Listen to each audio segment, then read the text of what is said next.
say you are listening to, you are absolutely listening to the George Espinlove Show, coming to you live from the Funny Farm. Now, with no further ado, here comes Georgie!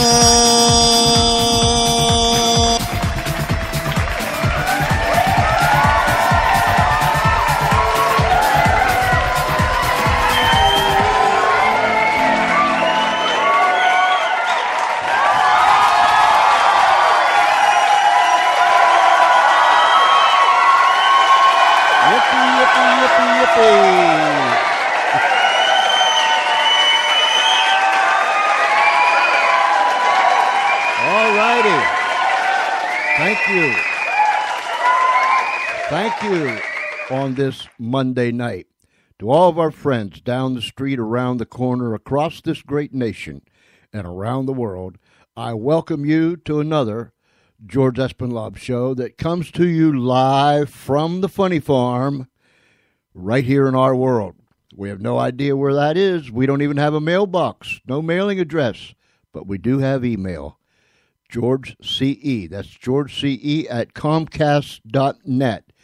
George C.E. at Comcast.net. So be sure to sit down and write me a little note, George C.E. at Comcast.net, and I'll write a little note right back at you. Boy, do we have a week scheduled with incredible guests, as always. And tonight is no exception. We have a man with us tonight who is very, very interesting, to say the least. And we're going to bring him on.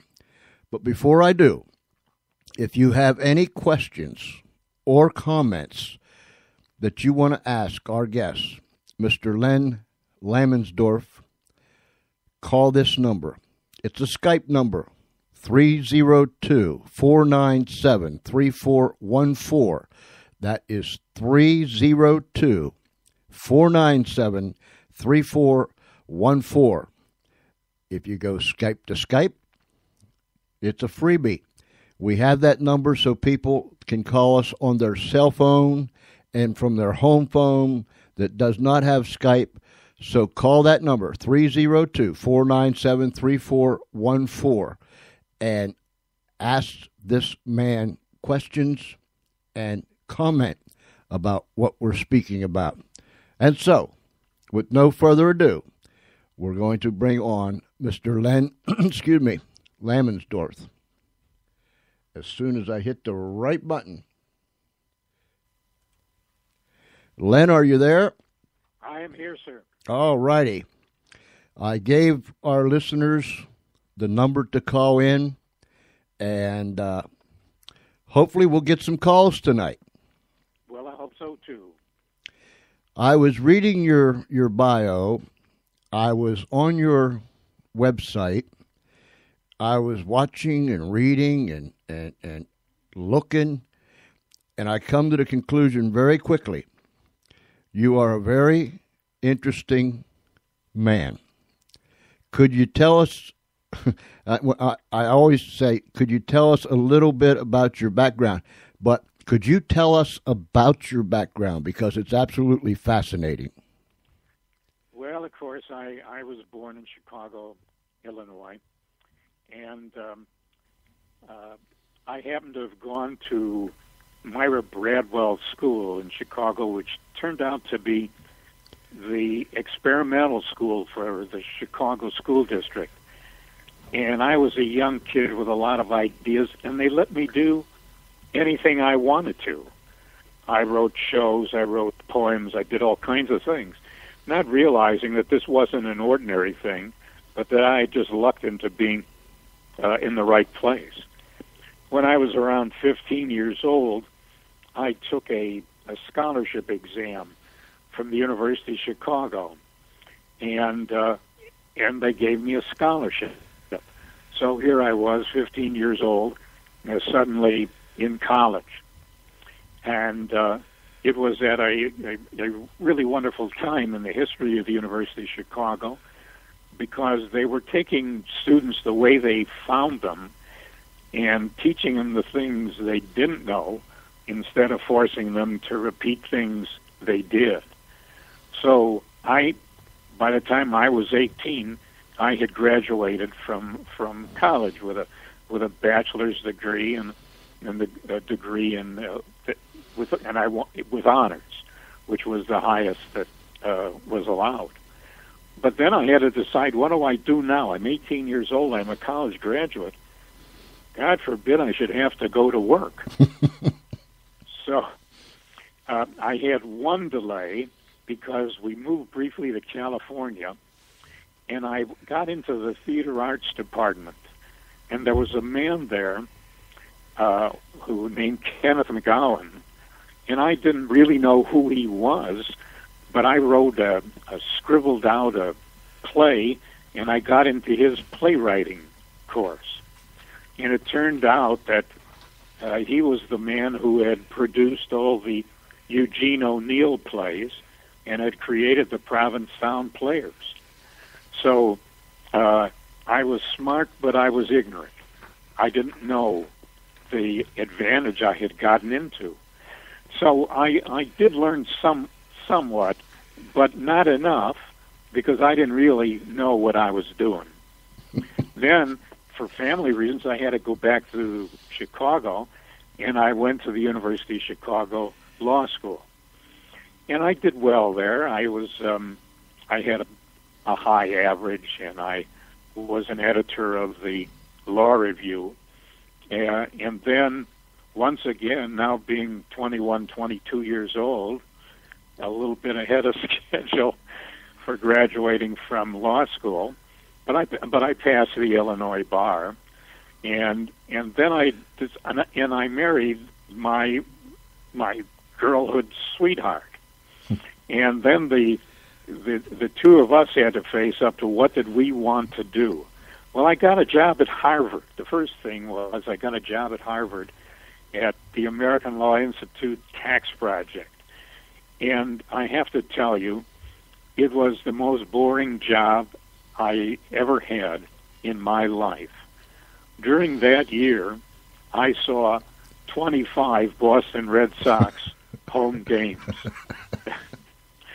That was how I was using my time. But I went from there into a business that was developing real estate. And along the way, I learned a lot about construction. I learned a lot about the legal requirements, and we built several major shopping centers in Toledo, Ohio, and Springfield, Illinois, and Des Moines, Iowa. But all my life, I have been a writer. I don't say that that's my profession. That's who I am. I am a writer. And going back to when I was 6 years old, I wrote a poem, and I don't know why, and I have no recollection what it was about, but my teacher sent me with my little poem to the principal. And because it was good, not because I was in trouble.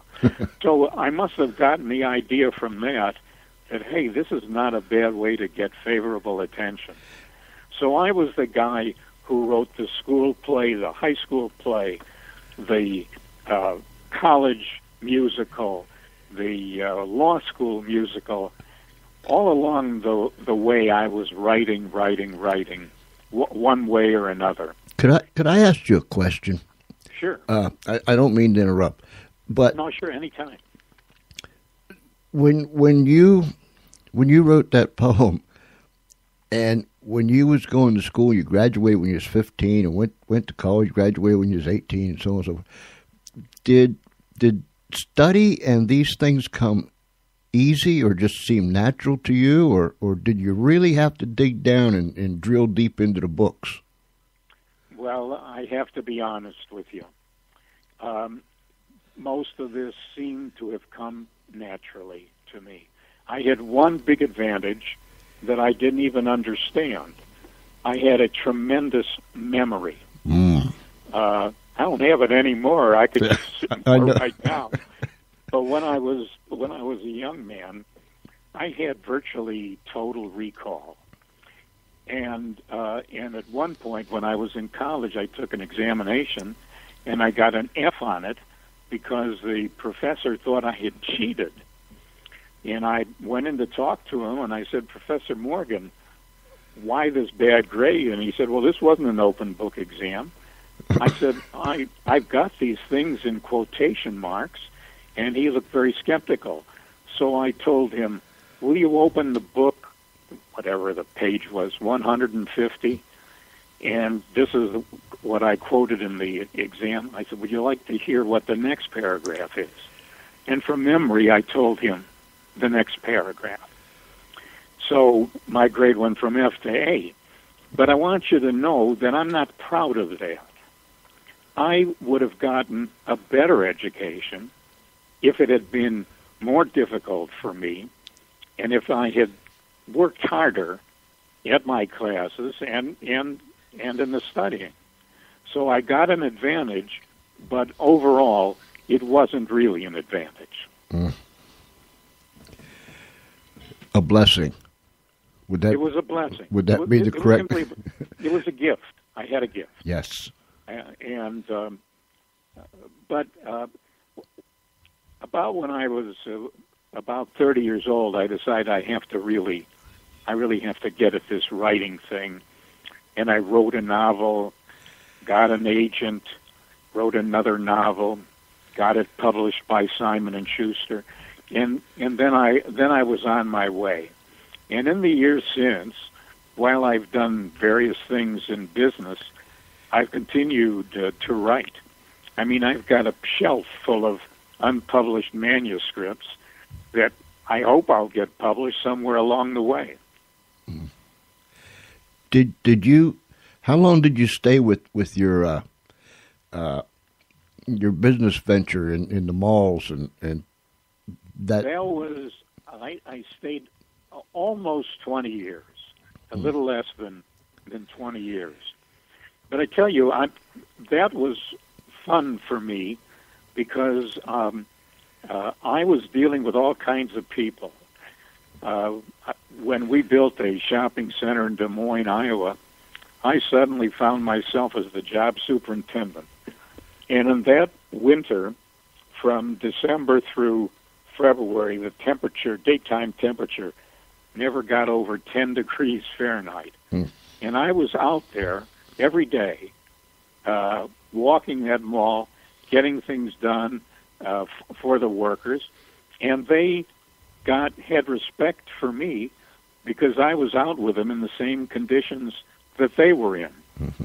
By the time I finished that and got back to Chicago, my legs were so strong I could jump up and touch the ceiling in my apartment with my elbow. Don't ask me to do that now. Oh, I was going to ask you, could you do that now? No. I'd probably just fall and break a leg or something. But anyway, it was a great time because I made a lot of friends among the workers, among the people. I did business with most of the major corporations in America, and at one time we had as partners companies like R.H. Macy, Sears Roebuck, Northwestern Mutual Life Insurance Company, Metropolitan Life Insurance Company, and they trusted me, and put their money behind or into our projects. So I got to meet people all the way up and all the way down, and I like to feel that I have friends at every level of achievement and accomplishment. That must give you a warm, fuzzy feeling inside, kind of like who was it? The Apostle Paul that said he was all things to all men. Well, yeah, that's putting me in a pretty good class there. Although I must tell you that one of the books that I'm working on that will be coming out soon is is called The Murdered Messiah, and it's my version of the life of Jesus.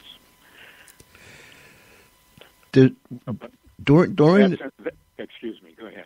During the time you was building these malls and stuff, you were, is that when you wrote and had a book published? Yes, sir. Yeah. While this was going on, I if I didn't work very hard when I was in school, I worked really hard afterwards. I became a 7-day-a-week, 12 to 14-hour-a-day person, and the writing which is what I loved, had to wait till I'd done whatever I had to do that day. So I wrote a lot at night or very, very early in the morning, and just got it done one way or another.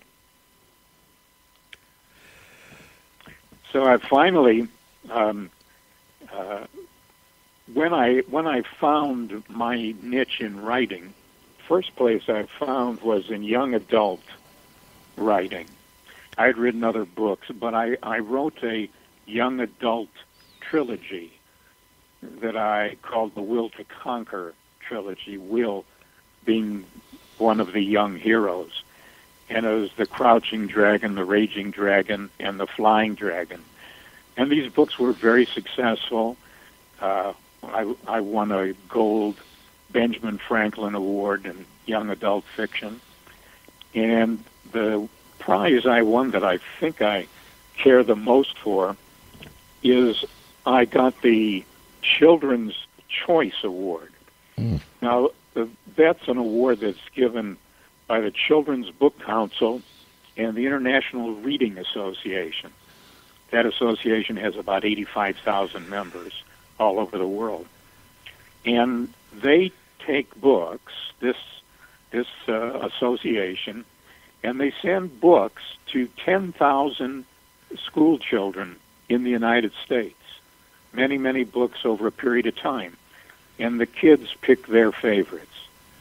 And when they picked the middle book of my trilogy, called The Raging Dragon, as the Children's Choice Award, that was my greatest honor as far as I was concerned. Because the kids, they don't have any stake in it. They're not being told or bought or whatever. Mm-hmm. They're giving their honest opinion. And that the kids would pick my book, I was deeply flattered and very, very pleased. Is that are those books still available? They're still available. Folks can go. They can go to Amazon, or they can go to my website, which is lenlamensdorf.com. That's LenLamensdorf.com. And they can buy it on the website using PayPal, or they can buy it at Amazon. Yes, all of my books, I'm happy to say, are still available in print. We put your website up on our show page today. So, thank you, ladies and gentlemen, do yourself a favor and go to Mr. Lamensdorf's site and check it out. It's very interesting, and you can watch that video that's on there. I won't tell you what it's about. Go watch it for yourself. But go to lenlamensdorf.com.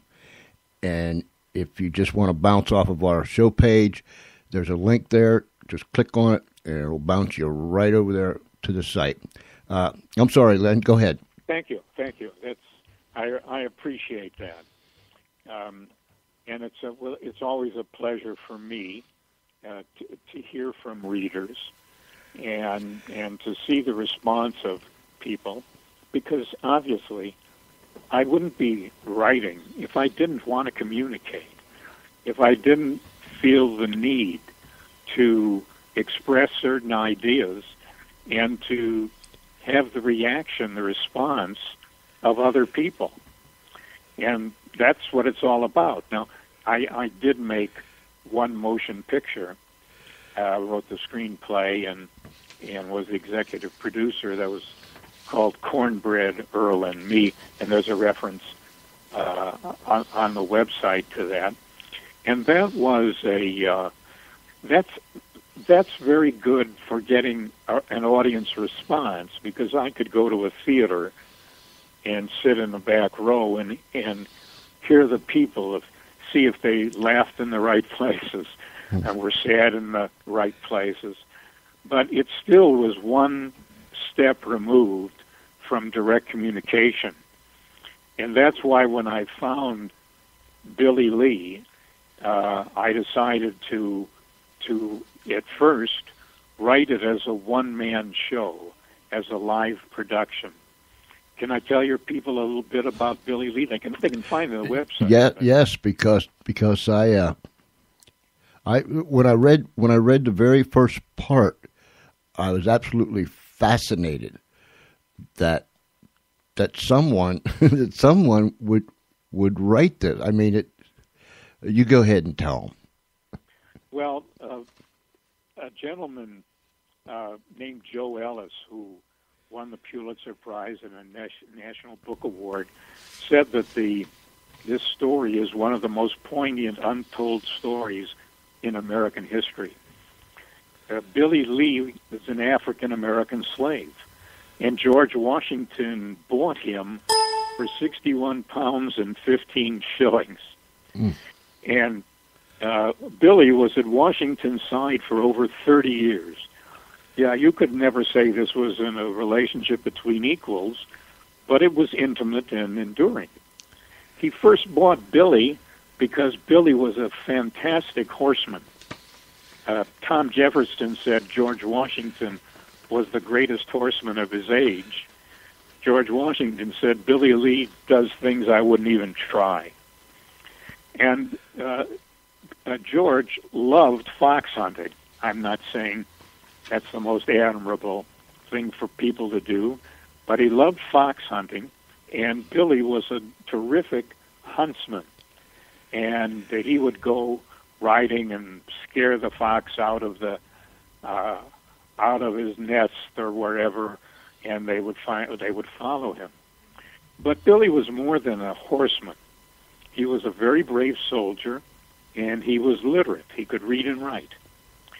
Billy stood next to George Washington when he crossed the Delaware. That picture we see all the time is really not accurate, because the real boats had tall sides. They were like the landing craft that were used in World War II. Mm-hmm. But in any case, I had the picture modified to show the truth, which was Billy Lee standing next to George Washington when he crossed the Delaware. And Billy galloped at Washington's side in battle. He was a slave, but he was armed with a pistol and a carbine. And he saved Washington's life on more than one occasion. He put himself between Washington and the enemy more than once. And there were other times when, for example, at the Battle of Monmouth, George Washington's horse died under him. It was 100 degrees Fahrenheit, and many men died, and Washington's horse died. When the troops were charging behind Washington and suddenly their leader disappeared, they were frightened, the American troops. But they thought that maybe Washington had been shot. Anyway, Billy rode up with another horse for Washington, and they resumed the charge. So anyway, Billy was there with him at Valley Forge and all the way to Yorktown. But he was also responsible for Washington's personal and private papers at conventions and congresses. And despite all this, Billy may have been the most prominent and best treated slave in America, but he was still a slave. And that was that grated on him. He suffered from that idea. So you can imagine how he felt when he saw with his own eyes the Declaration of Independence, and that all men were created equal, and that they were endowed by their Creator with certain inalienable rights, and among these are life, liberty, and the pursuit of happiness. If you'd like to know what he said and how he felt, I'm going to say you have to read the book. I can't tell the whole story. But in addition, this book, The Ballad of Billy Lee, it's also a love story. Billy met a beautiful black woman at Valley Forge, and they fell in love, and they had a marriage ceremony. Billy was afraid to ask Washington for a minister to marry them, but at the time there was an African American ritual called jumping the broom, and they use the broom. You sweep out the bad stuff in your life. Your friends hold each end of the broom, and the couple jumps over it, and when they have done that, they are married. And that was from Africa, a ritual they brought with them. And to my surprise, a couple of years ago, I was watching television, and I saw a very elegant wedding being held by an African-American family in Detroit, Michigan. And what do you know? They jumped the broom. Mm. So that ritual and that history still exists and still is meaningful. Now, you write, in this particular case, historical fiction. So I'm assuming that the historical part is close to being right on, or it is right on. Is that correct?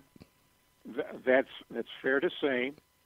And both Joe Ellis, that Pulitzer Prize winner historian, and Ron Chernow, who won a Pulitzer Prize just last year for his Life of Washington, both have endorsed this book. And I have been in touch with a lot of the folks at Mount Vernon, George Washington's ancestral estate. Mm-hmm. And I've submitted my manuscripts to the lady who is the historian at Mount Vernon. And I made changes based on things she said, but it is as close to actual fact as I could make it. But I had to face up to the fact that there aren't written documents lying around, mm-hmm. or they're second or third person documents. But all of these people, all these knowledgeable people, and they sell the book at Mount Vernon, so they must think it's pretty reasonably accurate. Everyone has said that I did a very good job of sticking to the history. Nevertheless, it's a very exciting story. It's not just dull, date after date after date.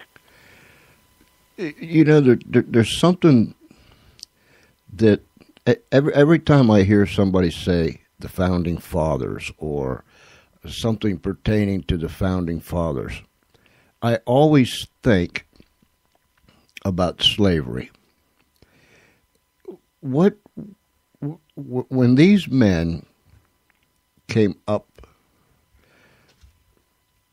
what was the feeling toward slavery? All men are created equal, but yet there's slavery. What was it? Almost seems hypocritical. Terrible paradox and contradiction of the Revolutionary War and the peace and the Constitution, and that it was a great battle, the Constitutional Convention.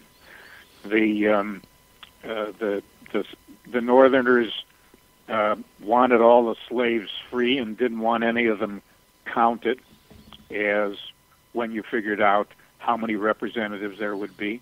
The Southerners said, these people are our property, but what are you going to pay for us? Pay us for them. And they finally worked out a compromise that some people think is terrible. It was probably the best that could be accomplished at the time. They put into the Constitution that 3/5 of the number of slaves, etc., would be counted in computing the population of each state and coming up with the number of people, of votes that they would have. And a lot of people said that's horrible, treating a black man as 60% of a white man. And Billy Lee said, well, at least they're counting us. Before, look, they thought we were invisible. It was a very deep problem for George Washington. And Billy Lee had a great influence on him because here he was spending 30 years next to somebody who was highly intelligent, articulate, literate, brave as any man could be, and to try and say this man is inferior, that was obviously ridiculous. Mm-hmm. And the fact is, and I hate to give it away because it's part of the story, but it's true, when Washington died, he freed one slave, one, Billy Lee. Billy Lee was the only slave freed in Washington's will. Others were to be freed when Martha died, but the only one freed when Washington died was Billy. And Washington left him a lifelong pension and promised him all his living expenses, agreeing that he could live at Mount Vernon or anywhere he pleased, but those expenses would be paid. So in George Washington's will, of the 317 slaves at Mount Vernon the day he died, there is one who appears in his will, Billy Lee. Mm. On your website, you have what am I trying to say here? You have a list of are they videos that you can watch? Yes, you can. They're in the book too. You can check on them, and they are videos, and they'll give you additional information about material in the book. And they're interesting. They're very interesting. And a guy I know who's also interested in this era gave me some of those sites. So, and I decided I would put them into the book so that folks that were interested could get some more information. Len, I watch, having 11 grandkids. We have them from 23 all the way down to 1. So there has been some in college and some in high school and some in middle school, some in elementary school and some in preschool, some in daycare. So we cover the whole 9 yards. But I talk to these kids quite a bit about their education.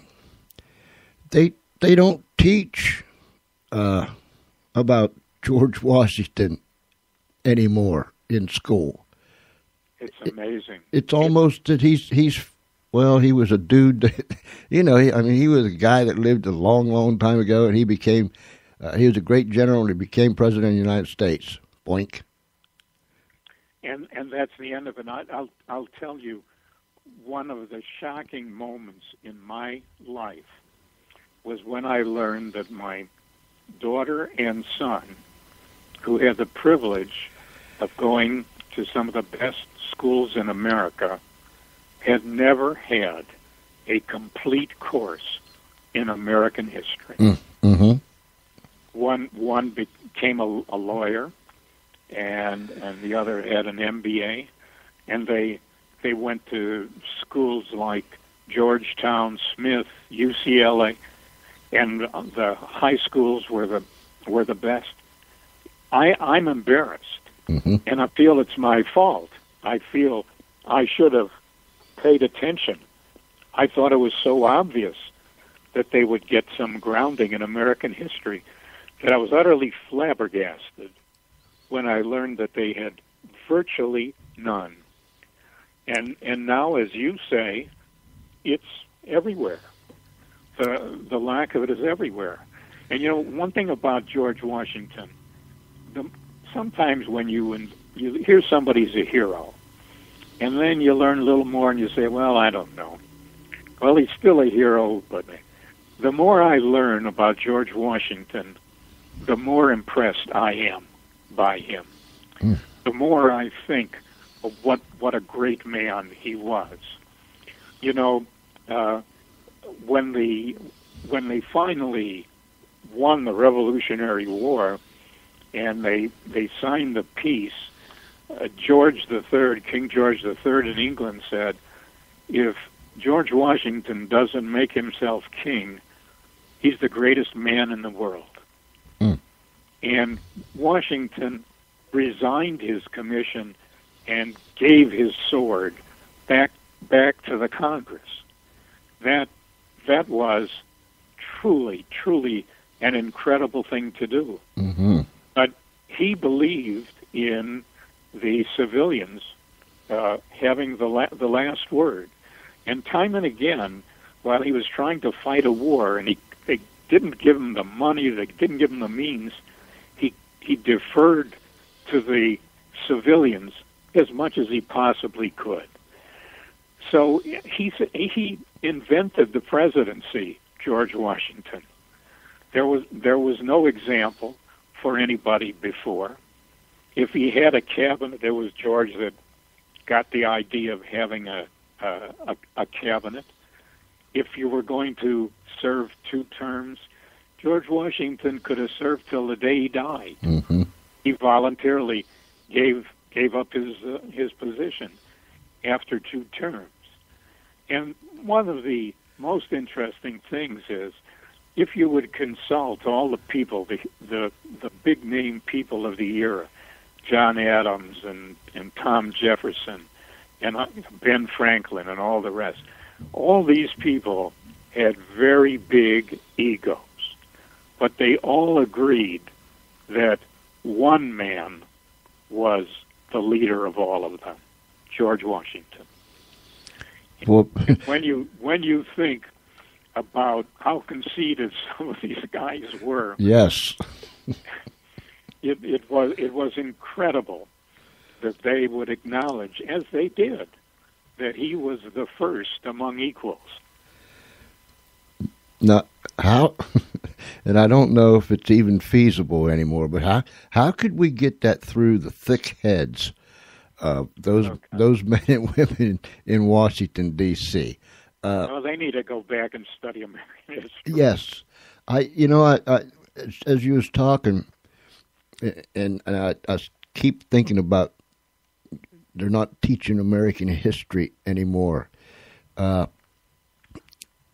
like you said, it is so sad, and it we have to take some responsibility upon ourselves because we let it happen.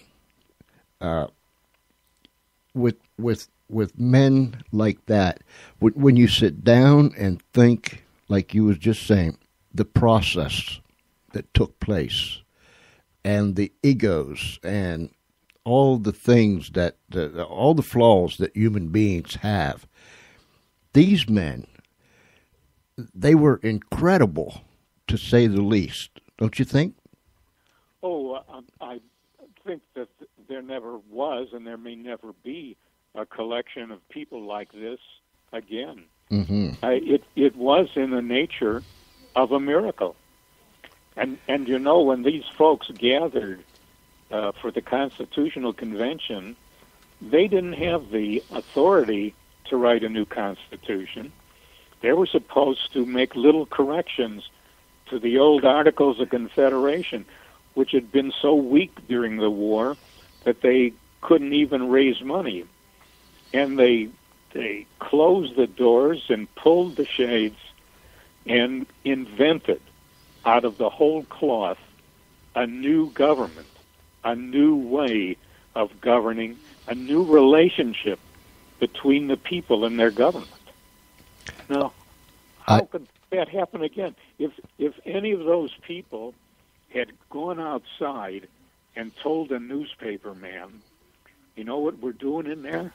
We're creating a new constitution, a new country. That would have spread the word, and they might have been stopped right in their tracks. Mm-hmm. But nobody did that. And I don't know if you're aware of this, but there were hundreds of newspapers in the colonies. The word spread. They didn't have their radios or TVs or their cell phones, but there were newspapers in a big city. There would be, like New York, there'd be dozens of them. And even in every small town had its newspaper. And all these people followed what was going on as best they could, and it spread by word of mouth. So they had a remarkably good communication system, considering the state of technology in those days. I have to agree with you. The key word, it was indeed a miracle. Ladies and gentlemen, do us a favor. Call 302-497-3414. That's 302-497-3414. If you have any questions or comments for Len, now's the time. I'll be glad to and I'm pretty easy to talk to, folks. Don't be afraid of me. Yeah, I always tell people, when you start something new, everybody kind of sits back and waits for the other guy to be first, and so on and so forth. But some of you writers out there, or you have a desire to write, if you got some questions, ask Len, and I'm sure he'll share some things with you. Speaking of that, Len, what advice can you give someone that wants to write, they do write, but they're scared to death to put it out there? Well, first of all, I talk very often to somebody who says, I think there's one book. I have a book. And I always say, I think everybody has at least one book in them. And there's only one thing to do. That is to write it. Write that book. Mm-hmm. And today, with e-books, it could not be easier. It's easier than it has ever been before. You can write something, you can get it put up online very inexpensively.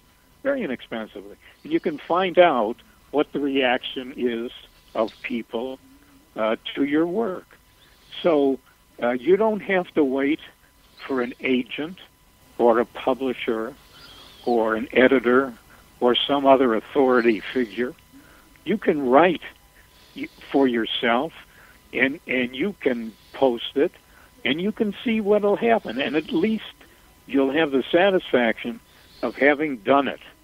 And that's what I say constantly to people. Do it.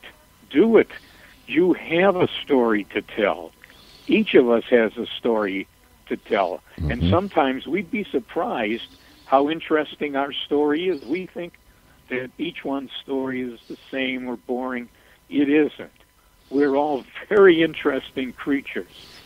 So I truly advise anyone that has the slightest thought of writing to do it, to put it up there. And you don't have to wait until it's perfect and you've done it 50 times. You can start with early drafts. And the beauty of computers and e-books and the like is you can change it. Yeah, you know, when I first started writing books, after they were published, if I found I made a mistake, what could I do? Issue a new edition of the whole book? Today, if somebody called in and said, you know, you say on page 186 that George Washington was in Trenton, New Jersey on that date, and I can prove that he was actually in South Carolina. If that's true, I can go up online and I can correct the book. So we don't have to be afraid of making mistakes. In fact, we have the great good luck of having the whole world as our editors. You got to be tough. You can't be frightened because somebody writes something nasty to you or criticizes your writing. You got to have enough belief in yourself to keep going.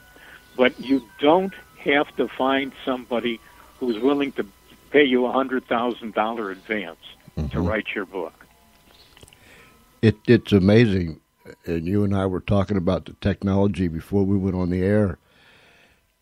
I try to tell people if you write, if you've got something to write it.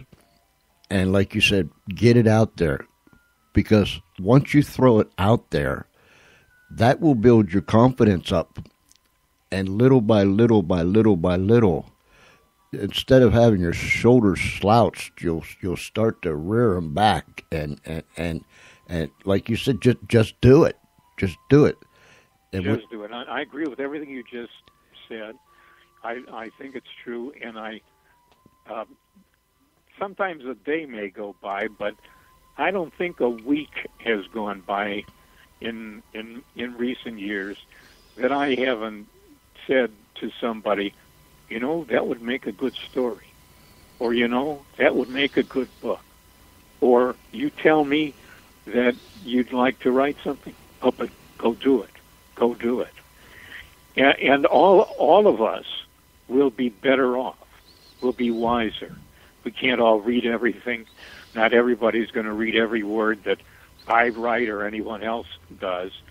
But the fact that it's out there is going to make you feel good. And I think one of the things I greatly recommend for, let's say, for grandparents and parents, write your story down. Because your children and your grandchildren will be very thankful that you have done that. Years later, they won't have to say, gee, I wonder what Grandpa did for a living. They'll find out that Grandpa was a mailman, or he sold shoes, or he was a lawyer, whatever it is. I have a nephew that did a wonderful thing for me. He sat my parents down, and he talked to them about their lives, and he recorded everything they said. And now I have it on a disc. Originally it was on tape.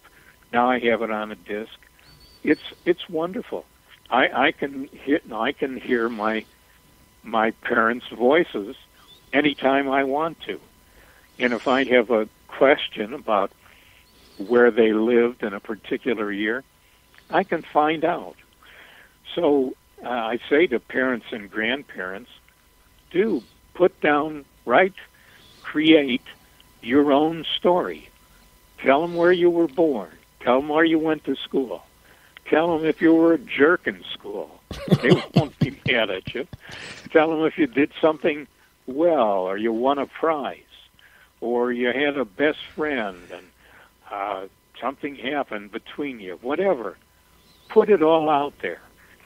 Give your children and grandchildren the benefit of your life story. Don't you think that kind of coincides with what we was talking about with American history? I mean, that's part of history. That's your history.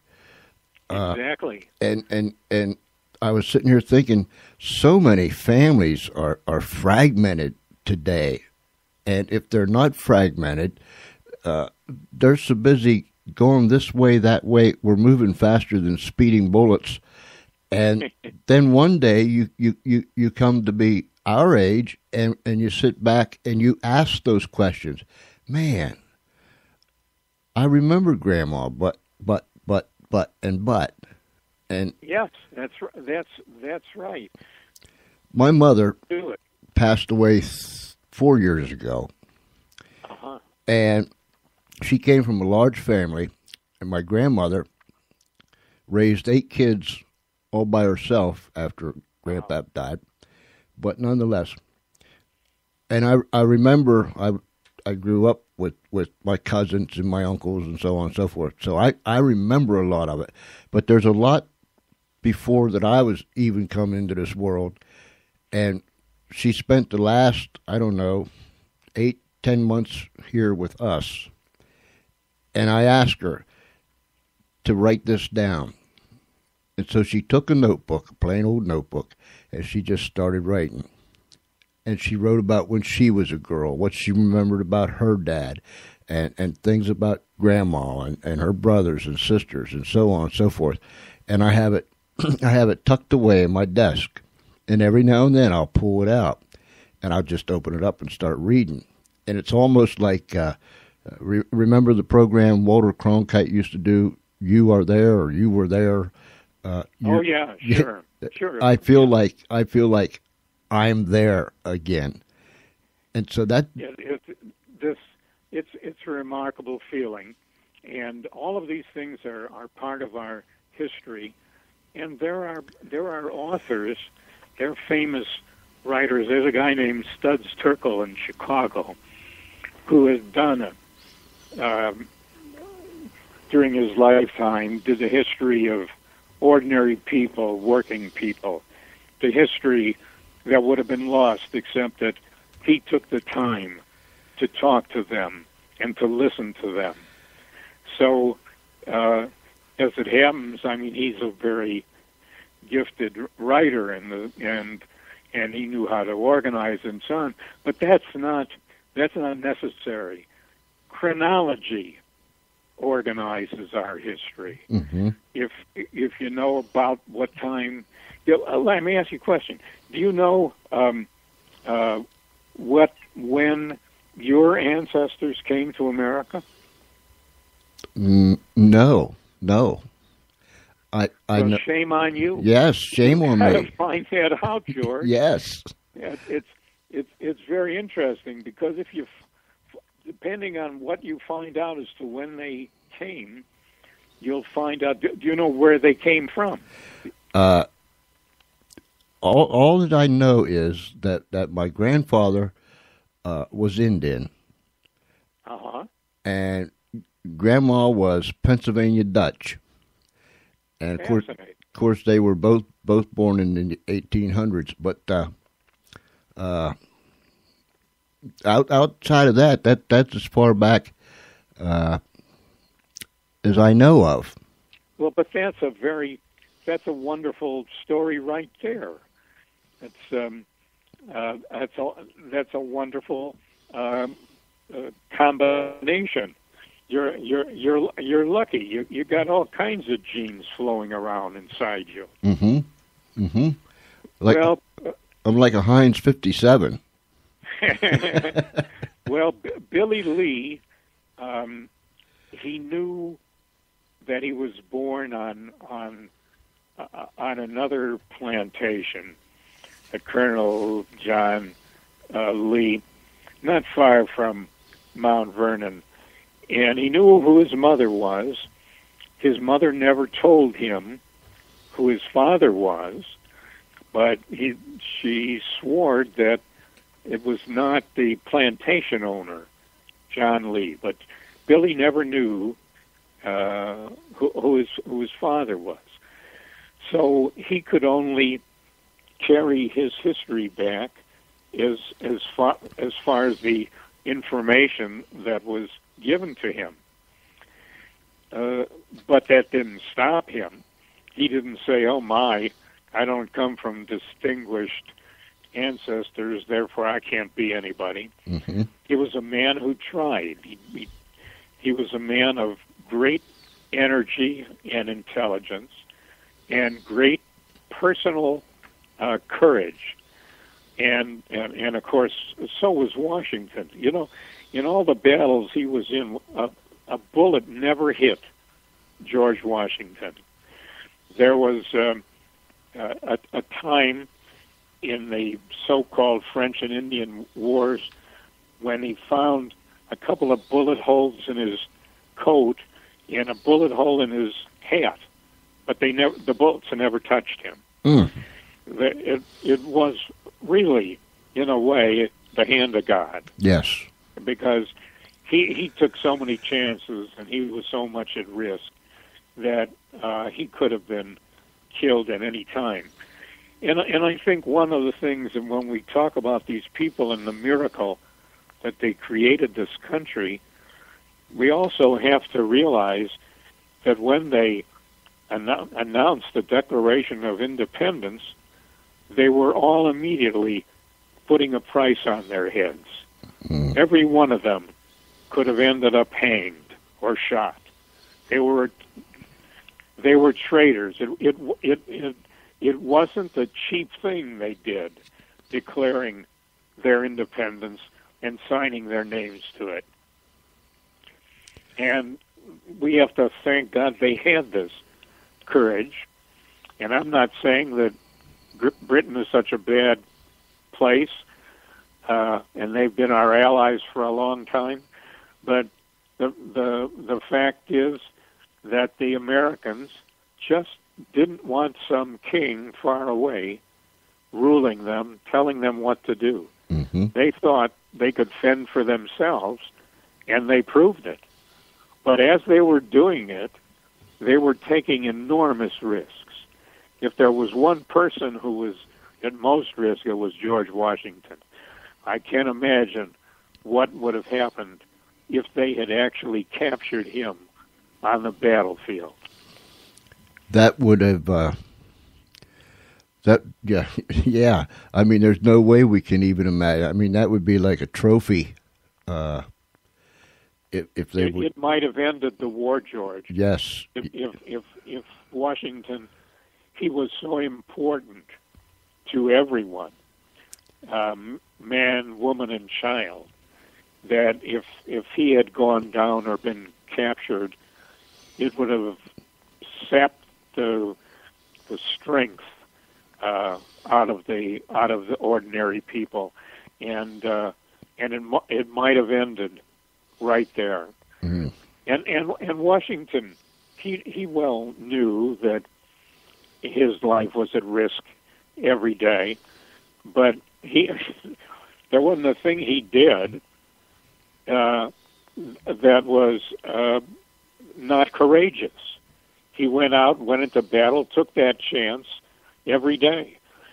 And at times in various battles when his soldiers were in disarray and might have been retreating, here came Washington on his white horse, or the gray, and holding his sword up high and rallying his men into the teeth of possible death. And there alongside is Billy Lee. One of the things I started to tell but didn't complete. When I first thought of the Ballad of Billy Lee, I wanted to have the personal experience of the production interacting with the audience. So the first thing I wrote was a one-man show, The Ballad of Billy Lee. And I had the good fortune to be able to hire a very fine African-American actor, a man named Henry Brown, whom you would know if you saw him, but he's been in plays and movies and on television. Anyway, he was a wonderful actor, and he played the part of Billy Lee. And it was almost 2 hours, including an intermission, as he told his story, and the story of him in Washington and the country.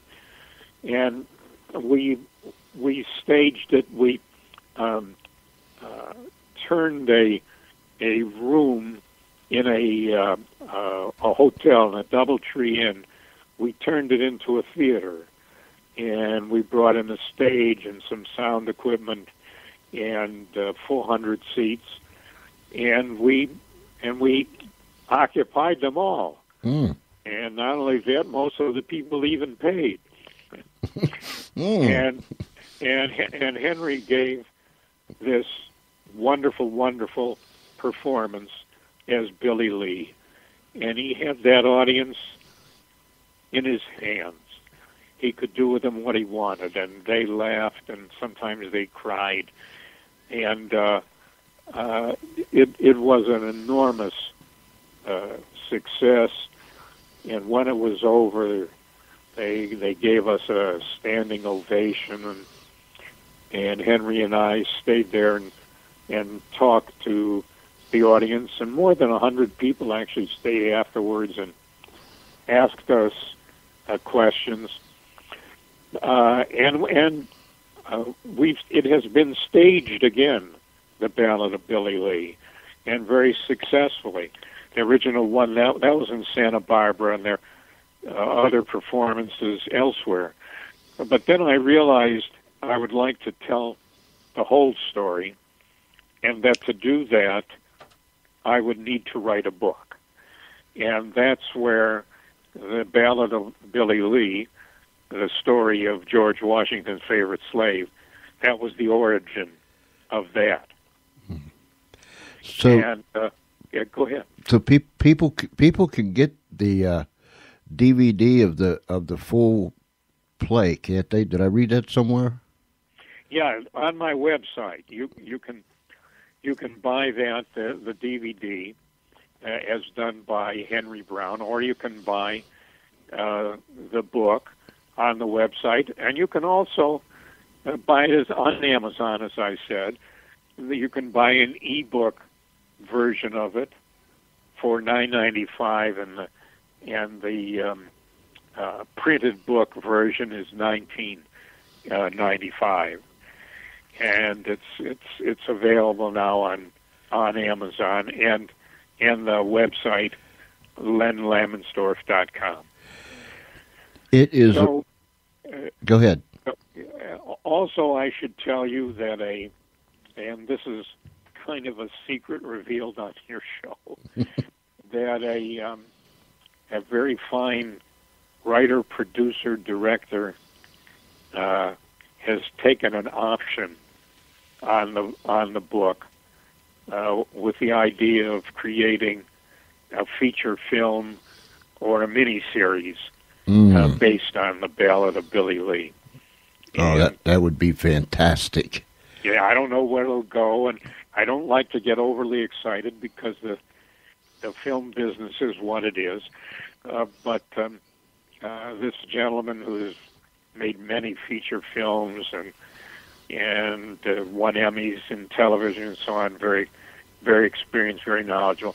Anyway, he has an option on it, and he's working on it.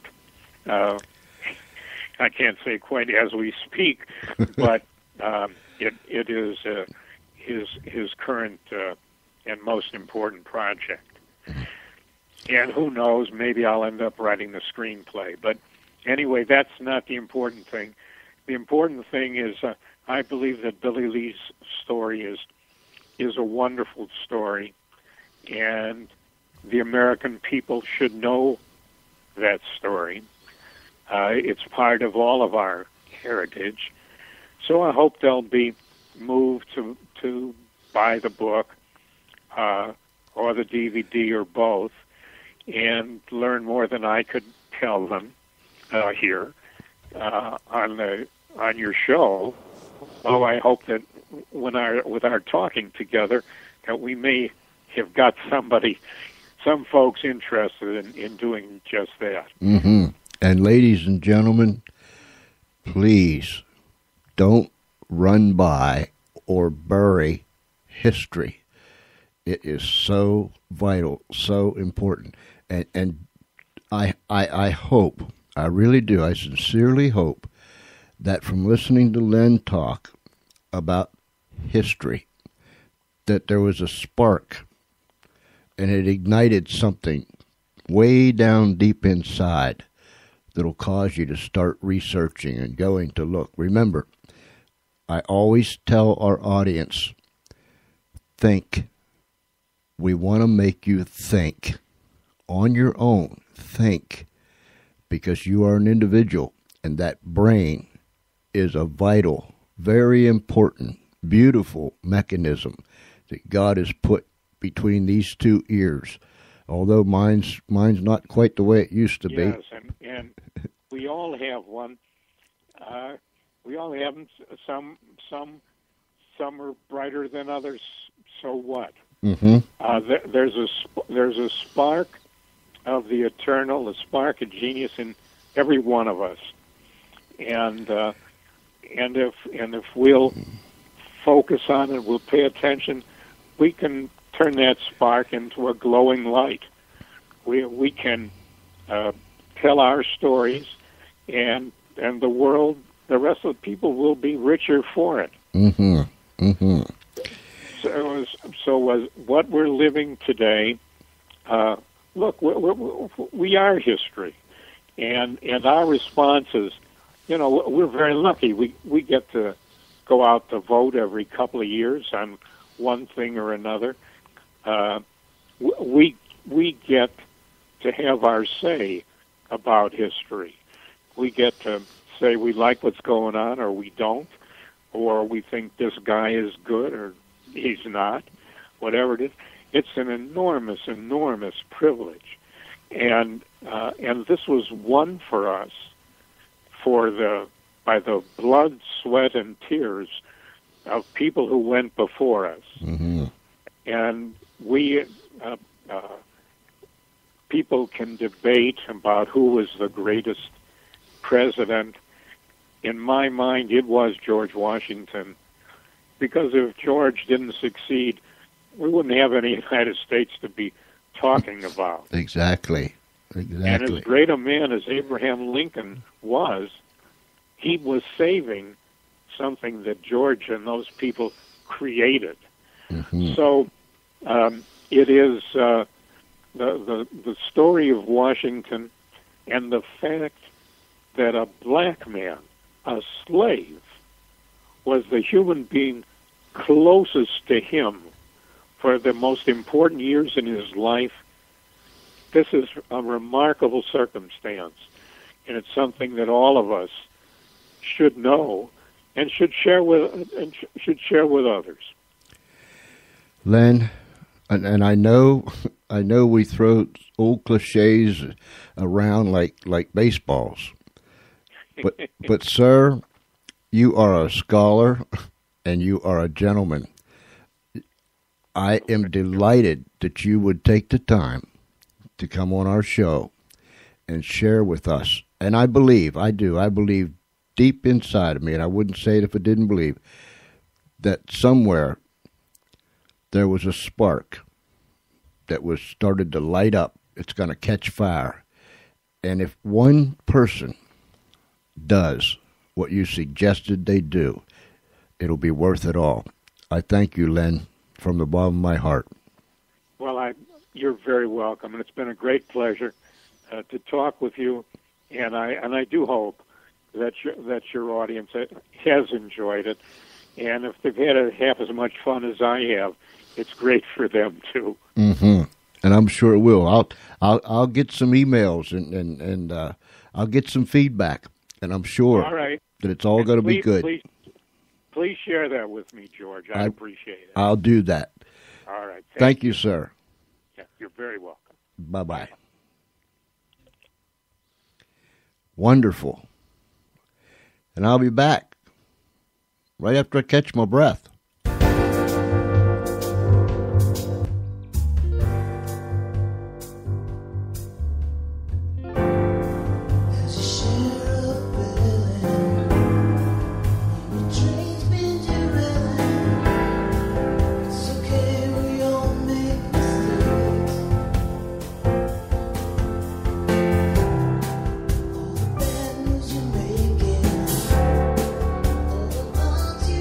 Breaking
And I want to thank Len. I'll get it right. Len, I got to say it in sections. Lamensdorf. Len Lamensdorf for being with us. What an exciting discussion we had. And my, oh my, study that history, ladies and gentlemen. Go to Len's website. Len, L-E-N, Lamensdorf, LAMENSDORF.com. You can go on our radio news show page and you will find a link. Just click on the link and it'll bounce you right over there to Len's site. And do yourself a favor. Go over there and check it out because it is very, very interesting. I like people that make us think. I really, really do. Thank you, Len. Tomorrow night, we are going to have a young lady here by the name of Sylvia Anthony. And I'm going to read this just the way it is right here. She has led a very long and full life. This young lady is 82 years of age. When she should have been enjoying her golden years, she's been and continues running Sylvia's Haven, a nonprofit housing agency for homeless women and their children. On his deathbed 25 years ago, Sylvia's husband started the agent in her honor, acknowledging her journey out of an abusive life. So at age 57, she began on the road to helping others. She will talk about, you will hear why, and why she continues her efforts and her current struggles to keep Sylvia's Haven open. And how, listen to this, and how the homeless situation has changed over the past 25 years and her own remarkable life story. To this day, her charitable efforts have helped improve the lives of 1,065 and counting women and children. She's appeared on the 700 Club, and she's the author of Sylvia's Haven, Until the End of Time. Tomorrow night, young lady by the name of Sylvia Anthony, 82 years of age, will be with us. And trust me, I've talked to her. Yeah, I've talked to her. I have talked with her several times on the telephone. And I mean, this lady has a story to tell. And she is just fantabulous. You know, that's Espinal word. She is just fantabulous. She'll be with us tomorrow night. Sylvia Anthony. My, oh my. You're not going to want to miss it. You're not going to want to miss it. And remember, if you weren't able to catch us live tonight, you can go back to the archives and you can listen to all of our shows. And you can download one, some, or all free of charge. That's right, free of charge. Wow. I'm telling you what. And I have said this countless times before, but I've got to say it again. I sometimes wonder, I ponder about how, and I'm looking for a word, and I don't know if I can find a word, how blessed, how fortunate I am to be able to sit behind this microphone night after night and talk to such incredible people. I have said it countless times, and if I continue to live, I'll say it countless more times. But it's true. And as Mr. Lamensdorf said, we all have a story. We all have a story. People are incredible. And I know they might get on your nerves every now and then. I'm sure I get on some. Just ask my mom. She'll tell you I get on her nerves. But seriously, people are incredible, and people have a story. Listen to their story. If you have a story, we invite you to come on the George Espinlab Show and be with us. And you can even call us, 302-497-3414. Don't be afraid to call. Skype to Skype, cell phone, home phone, whatever kind of phone you got. 302-497-3414.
Hey, thanks to our friends down there at musicalley.com. That's where Charlie goes and digs through and drills down deep and finds these fine, fine artists and brings them up and plays them on our show. And then we report back to musicalley.com and tell them we played so-and-so on such and such the show, or we played so-and-so on our show. I'll get it right. And we thank you for it. And many of the artists, when they find out that we played their music on our show, they send us emails, and we even had several of them give us a ringy-dingy. They called us and thanked us personally. And some of them we've had on the show because we have hooked up, made contact.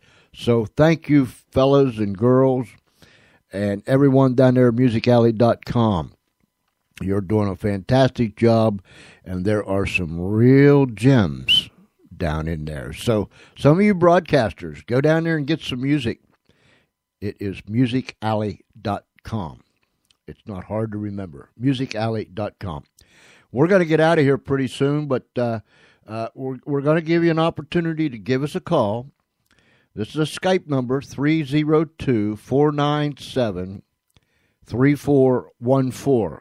Some of you have me on your contact list, George.Espenlaub, Espenlaub, George.Espenlaub.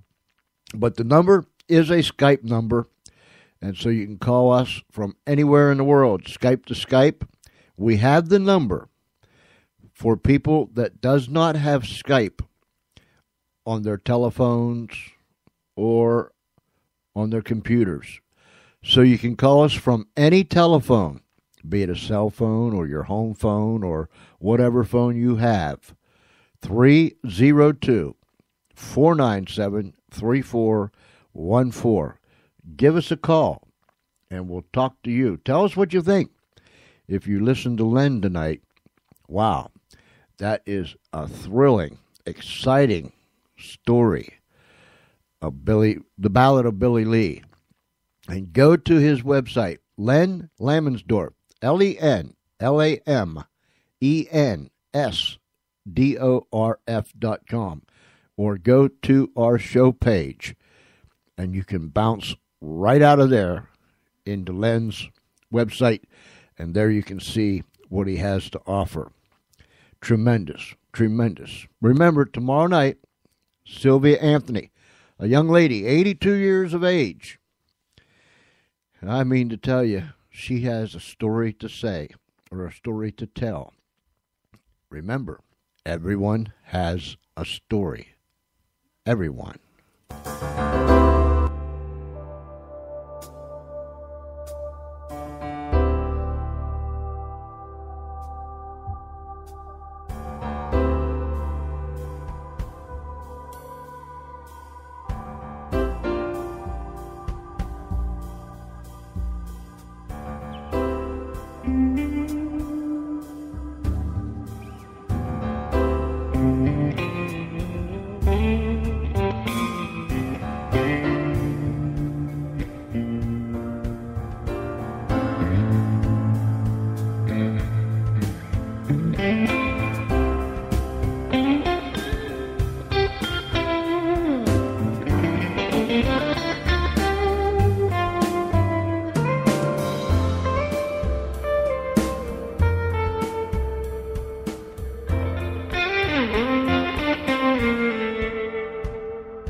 And just like that, Charlie cut it off.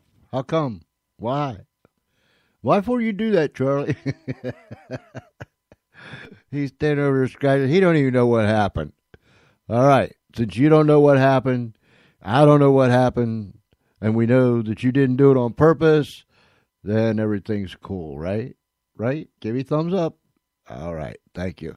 Hey, I want to say a great big thank you to Charlie for working the board like he always does. I mean, he's just so faithful. He just comes night after night. 7 days a week, he just helps me out. Of course, when he wants to take off, he just takes off. You know what I'm saying? Sometimes he'll tell me he's going somewhere. Sometimes he won't. He'll just go. And so when I come into the sound booth at night, or if it's early Sunday morning when we're doing Unshackled, if Charlie's here, then that's cool. And sometimes he comes in after I do, and that's cool. Sometimes he don't come in.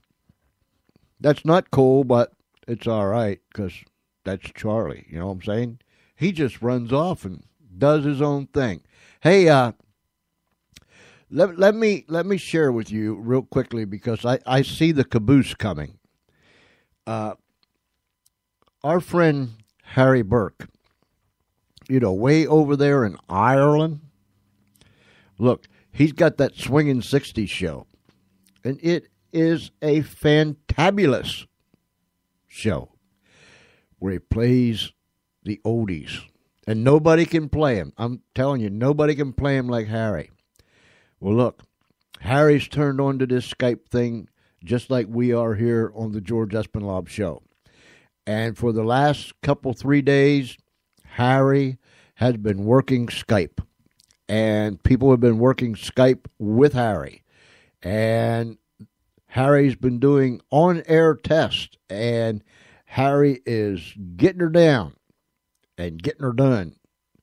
And so, do yourself a big favor. Go to Spreaker.com. That's Spreaker, Spreaker.com. Spreaker.com. And go up there in that little search box and type in there the Swinging 60s. And I promise you, by the time that you get the swing in there, Harry will have popped up. Just click on it, and it'll take you to his page, and you can listen to his show. But do yourself a favor. When you're listening to his show, and he comes on live. Listen, he comes on live at 4 p.m. Eastern Time right here on Spreaker.com. That is 9 o'clock p.m. where he is at in Ireland. 4 o'clock Eastern Time where I'm at. 9 o'clock p.m. his time where he's at in Ireland. And, of course, if you live in Central Time or you live on the West Coast, then you know the difference. But tune in live at 4 o'clock Eastern Time and listen to the Swingin' 60s. And get in there because, we go into Harry's chat room and oh my, it gets hilarious at times. But now that he's got Skype, and when he opens that Skype line, man, he'll tell you what to type in there, how to get a hold of him. Call him. It'll be delightful. And listen, you will light up Harry's life. And we want Harry's life to be lit up. Don't we, Charlie? That's right. Okay. And listen to Graham Forster, Godiva Radio. Just go into Spreaker one more time. Spreaker.com, Spreaker.com. And go in and type up there in the search box. Godiva, Godiva, Radio. And you will hear a man broadcasting out of Parma, Italy, who grew up in a place called, and if I say it wrong, Graham, forgive me, is it Coventry, England? Okay. But go to Godiva, Godiva Radio, and you can hear some fantastic sounds, and Graham will give you the history of it and all the whatnots and the doodads and the ins and outs of it. And my friend Lou Ball's up there in New Jersey. My friend up there in New Jersey. Go up there in that search box and type in there the Lou Balls, Bawlz, the Lou Balls Show, and Lou will pop up. And take a listen to Lou. These are all incredible broadcasters. Go to I'm going to get myself in trouble because I'm go to Big Tiny, who broadcast out of Greensburg, Pennsylvania.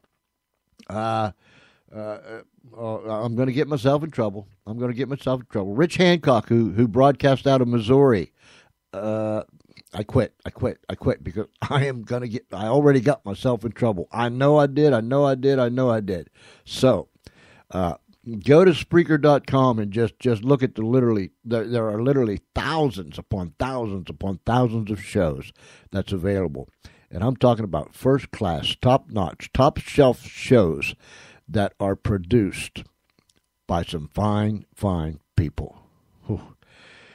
I hope I got myself out of that. All right. Write it down. 302-497-3414. You know, when we start, and we've done this a long time ago. We've done this before, so we're kind of used to this. When you start something new, people kind of lay back and, wait and this and that and all the other things. But eventually, this thing is going to pick up momentum, and we're going to have people calling in and asking our guests questions and giving us comments and so on and so forth. And it's going to really, really get funner. It's going to get more funner around here. More funner. That's what it's going to get. It's going to get more funner. Thanks to Mr. Len Lamensdorf for being with us tonight. Fantastic. It was fun. All right, ladies and gentlemen, there's a whole lot of love that comes to you from the Funny Farm. I mean that. I really, really mean that. Email me, George C.E. That's George C.E. at Comcast.net. George C.E. at Comcast.net.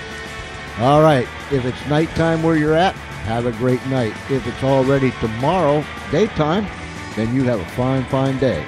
But regardless of where you are and what it is, till tomorrow night, 6:30 p.m. Eastern Time, right here on the Spreaker Network. This is George Espinlove saying, stay safe, be kind one to another. God bless you. Good night, ladies and gentlemen, boys and girls and friends, Romans and countrymen. I'll see you tomorrow night.